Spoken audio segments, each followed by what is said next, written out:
Bismillahirrahmanirrahim.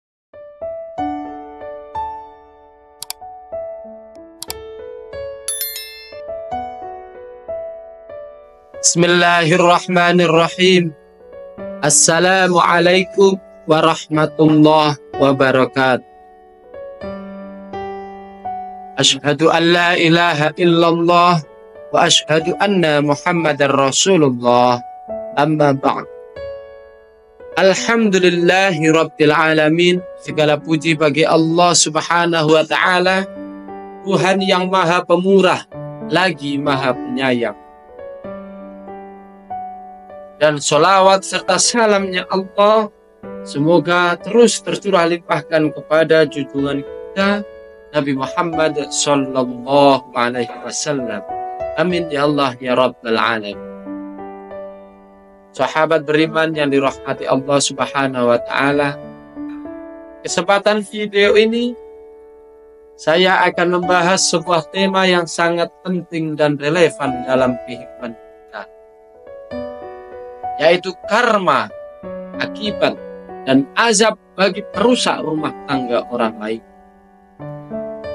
Rumah tangga adalah tempat di mana cinta, kasih sayang, dan kebahagiaan seharusnya tumbuh dan berkembang. Namun banyak kasus di luar sana di mana orang-orang dengan niat jahat merusak rumah tangga orang lain, yang bukan hanya berakibat buruk bagi si korban, tapi juga akan membawa azab bagi pelakunya. Mari bersama-sama kita simak azab apa aja yang akan diperoleh oleh pelaku. Pertama, definisi kerusakan rumah tangga. Rumah tangga bisa terjadi dalam berbagai bentuk, yaitu perselingkuhan, fitnah, adu domba, ataupun investigasi negatif. Kita bisa sama-sama mengidentifikasi bahwasanya hal-hal tersebut itu akan menjadi faktor utama yang akan menyebabkan rumah tangga menjadi rusak.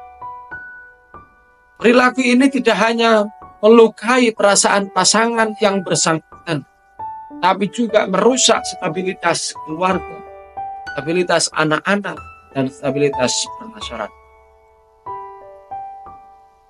Marilah kita belajar yang kedua, bagaimana karma bagi perusak rumah.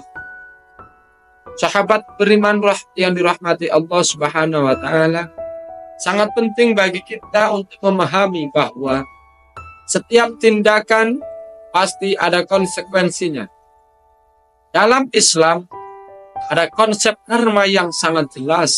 Allah Subhanahu wa taala berfirman yang artinya, dan tidaklah kami mengutus seseorang rasul melainkan untuk ditaati dengan izin Allah. Dan jika mereka, ketika dia datang kepada mereka, tidak berbuat zalim, niscaya mereka akan mendapatkan pahala yang besar. Quran surah An-Nisa ayat. Namun jika mereka berbuat zalim, maka Allah akan memberikan balasan yang setimpal. Ada beberapa bentuk karma bagi pelaku perusak rumah tangga. Yang pertama, kehilangan kepercayaan. Mereka yang merusak hubungan orang lain biasanya akan kehilangan kepercayaan dari orang-orang yang ada di sekitarnya. Kepercayaan yang sudah hilang sangat sulit untuk dipulihkan. Kedua, siksaan mental dan emosional. Meskipun mereka tampak bahagia dengan tindakan mereka, banyak dari mereka yang sebenarnya hidup dalam tekanan dan rasa bersalah. Rasa bersalah ini berujung pada depresi dan kecemasan yang berkepanjangan. Ketiga, bencana dalam kehidupan pribadi. Allah bisa saja membalas perbuatan jahat ini dengan menciptakan bencana dalam kehidupan mereka sendiri, seperti masalah dalam rumah tangga mereka sendiri atau kehilangan orang-orang yang terkasih. Sahabat beriman rahimakumullah, itulah 3 karma yang akan diperoleh bagi orang yang merusak rumah tangga orang lain. Berikutnya sahabatku, kita akan belajar tentang azab apa saja yang akan diperoleh oleh perusak rumah tangga. Allah sangat membenci tindakan perusakan dalam rumah tangga. Dalam sebuah hadis Rasulullah SAW bersabda, seorang mukmin tidak boleh menghina, tidak boleh mencela atau mengutuk sesama mukmin. Hadis riwayat Muslim. Dalam konteks ini, merusak rumah tangga orang lain adalah tindakan yang sangat tercela. Azab yang mungkin menanti mereka di akhirat adalah azab yang sangat berat. Allah Subhanahu wa taala berfirman, dan bagi mereka yang melakukan kejahatan adalah balasan yang sepadan. Dan barang siapa yang melakukan amal solih, maka mereka akan mendapatkan pahala. Quran Surah Al-Jaziyah ayat 31. Jika di dunia mereka tidak merasakan azabnya, maka di akhirat mereka akan menerima balasan yang setimpal dengan dosa yang mereka perbuat ketika hidup. Sahabat beriman rahimakumullah, bagaimana berikutnya hukum Islam mengenai perusakan rumah tangga? Dalam hukum Islam, merusak rumah tangga orang lain termasuk dalam kategori dosa besar. Orang yang terlibat dalam perselingkuhan, misalnya bisa dikenakan hukuman jika terbukti bersalah.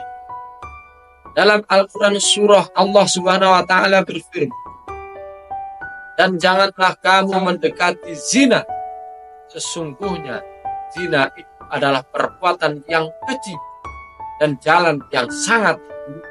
Quran surah Al-Isra ayat 30. Dari ayat tersebut bahwasanya perusakan rumah tangga adalah pelanggaran yang sangat serius yang harus dihindari oleh setiap muslim. Hukuman dunia mungkin tidak seberat hukuman akhirat, tetapi tetap ada konsekuensi yang harus dihadapi. Sahabat beriman rahimakumullah, mari kita jaga hubungan kita dengan sesama, khususnya dalam urusan rumah tangga. Kita harus saling menghormat, saling menghargai, dan menjaga kepercayaan satu sama lain. Perusakan rumah tangga bukan hanya merugikan orang lain, tapi juga akan membawa kerugian bagi diri. Semoga Allah menjauhkan kita dari perbuatan-perbuatan tersebut dan Allah meridhai rumah tangga kita. Amin ya Allah ya Rabbal Alamin. Kurang lebihnya saya mohon maaf. Assalamualaikum warahmatullahi wabarakatuh.